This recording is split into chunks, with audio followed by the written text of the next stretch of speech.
نصف امت اسلامی در خانه زن هاست که ما و شما یک ظلم بزرگ به اونها کردیم که چالو و پیاز و شلغم و لبسیرین و کفش و لباس بردیم به غیر از دین الله. اگر در خانه ما ترمز چای میده شود، پنجره میده شود، موبایل میده شود، 10 بار سوال و جواب میکنیم. اما نماز خانم ما 1 هفته نماز نخوانده، از او 1 بار هم سوال نکردیم که این نماز اندازه ترمز 200 روپیه چای خوری ارزش داره یا نداره. خانم جان بیا بشی الحمدلله رو 1 بار ما و تو به تجوید میخونیم، سه کنیم یاد داری یا نه؟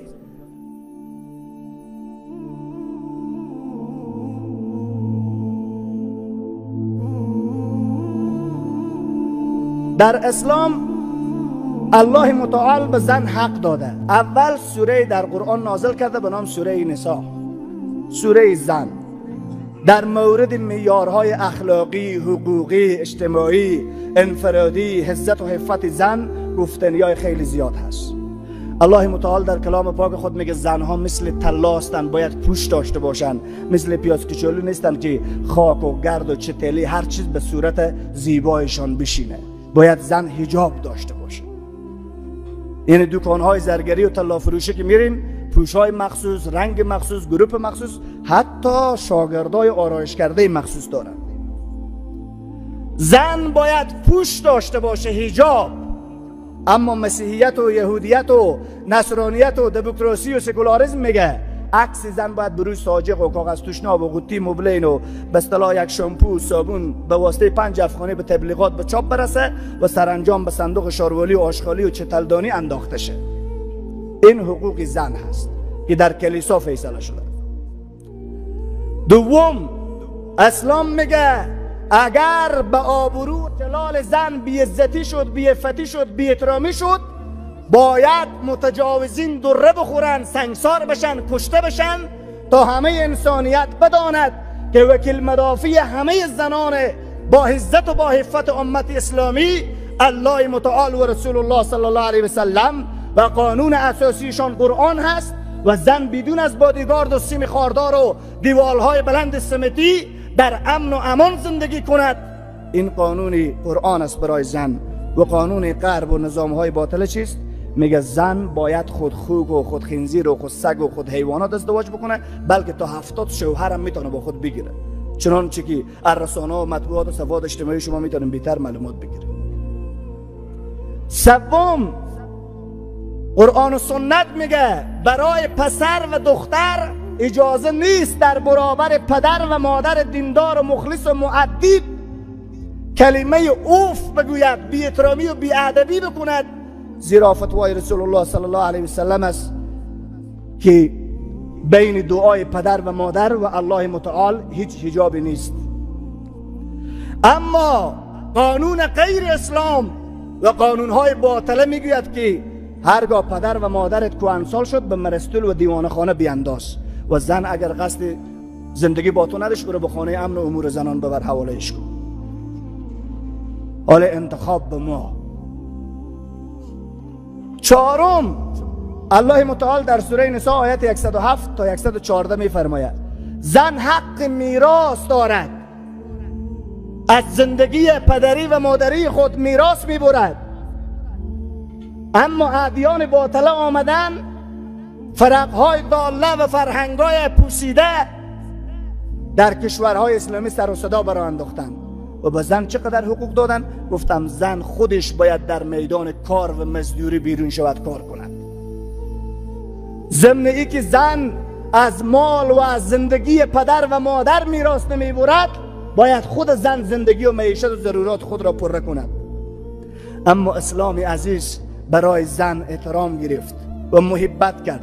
گفت که خوراک زن، لباس زن، اینها باید همه برای شوهرش واجب است به حد توان در خانه و در زندگی او مهیا بکنه و زن مثل یک مدیره بره در خانه نشسته و یک رئیس و این مرد هم به چوکات اسلام به حد توان در زندگی او مال و اسباب اشیا را مهیا بکنه. پنجم، نصاب تعلیم و تحصیل برای زن. بهترین زن که مافوق دکترا و ماستری در اسلام تخصص علمی داشت ام المؤمنین عایشه صدیقه رضی الله عنها بود 2210 حدیث از رسول الله صلی الله علیه و سلم حفظ کرده بود، اما اختلاط و تفریح رفتن و پارک نشینی و آیسکریم خوردن و پیپسی و میراندا خوردنش کسی هم به همراه یک انسان اجنبی ندیده. اسلام میگه زن باید مدرس باشه، دعوتگر باشه، عالمه باشه، دانشمند باشه، فیلسوف باشه، محقق باشه، در این که عزت و حفتش در یک نظام اسلامی محفوظ باشه. نمونهش پیش کرده عایشه صدیقه رضی الله عنها.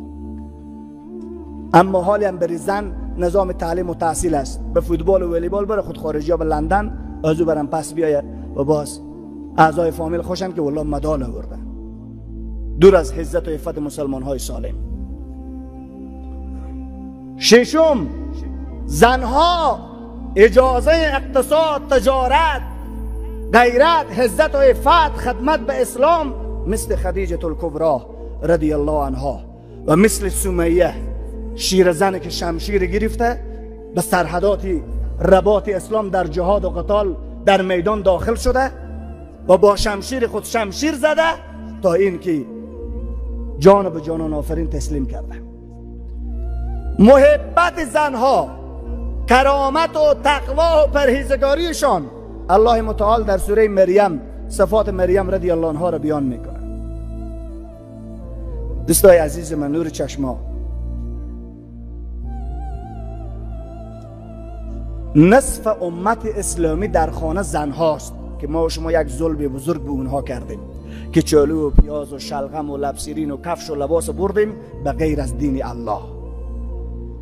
اگر در خانه ما ترمز چای میده شود، پنجره میده شود، موبایل میده شود، 10 بار سوال و جواب میکنیم. اما نماز خانم ما یک هفته نماز نخوانده، از یک بار هم سوال نکردیم که این نماز اندازه ترمز 200 روپیه چای خوری ارزش داره یا نداره. خانم جان بیا بشی الحمدلله رو یک بار ما و تو به تجوید میخونیم، سه گونم یاد داری یا نه؟ نصف امت اسلام زن بوده، معلم و مربی ابتدایی تربیت همه اطفال مسلمین زنها بوده. این 2 تا داماده که امروز جناب قاری صاحب ابراهیم خیل و برادر دیگر ما آقای کریمی عروسی دارن، اول اینا استاد پانتون و مکتب و استاد مدرسه درس نداده، اول اینا مادرشان درس داده که بچه جانم الله بصیر است، تو را میبینه و سمیع است، صدای تو را میشنوه و خبیر است، از دل تو خبردار است و تو فرزند مسلمان هستی، تو بنده رسم و رواج و اصطلاح و فرهنگ باطل نیستی، تو امتی امزایر و خوننده و رقاصه نیستی، تو امت محمد صلی الله علیه و سلمی و عروسی تو باید مثل عروسی سیدنا حنظله رضی الله عنه باشه، عروسی تو مثل عروسی خلفای راشدین باشه.